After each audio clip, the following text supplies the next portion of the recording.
Good morning everyone. চলে এলাম আমি আজকে ব্লগ নিয়ে। আজ সোমবার, তো সোমবার আমার নিরামিষ থাকে, আমি নিরামিষ খাই। বাট এই কারণে খাই না যে কোনো পুজো বা উপবাস এরম কিছু। আমার শনিবার রবিবার হিউজ খাওয়া হয়ে যায়, যার জন্য আমি সোমবারটা রেস্ট থাকি। তো যাই হোক, আমার রান্নাবান্নার ব্লগ নিয়ে আমি চলে এলাম।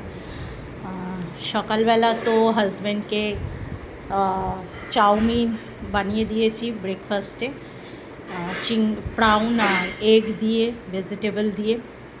আর লাঞ্চে দিয়ে দিয়েছি মটন কষা আর রুটি, নিয়ে চলে গেছে।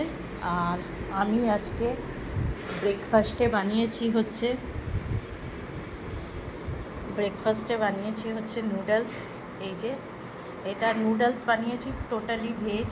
এতে নিউট্রেলা দেওয়া আছে আর ক্যাপসিকাম, বেবিকর্ন, এগুলো সমস্ত কিছু দিয়ে নুডলস বানানো হয়েছে। আর রাতেও এই নুডলস আছে, যেটা আমি রাতে খেয়ে নেব ডিনারে। আর লাঞ্চে নিয়ে যাচ্ছি হচ্ছে ভাত আছে, উচ্ছে ভাজা আছে, আর তার সাথে হচ্ছে পটল আলু তরকারি। এই হচ্ছে আজকের আমার মেনু সারাদিনে। এই রান্নাবান্না করেছি। আপনাদের কি রান্নাবান্না হয়েছে? আপনারাও কি আজকে ভেজ খান? কমেন্টসে জানাবেন। আর ভিডিওটা ভালো লাগলে একটা ছোট্ট করে লাইক দিয়ে দেবেন, শেয়ার করে দেবেন। Thank you everyone. ভালো থাকবেন, সুস্থ থাকবেন।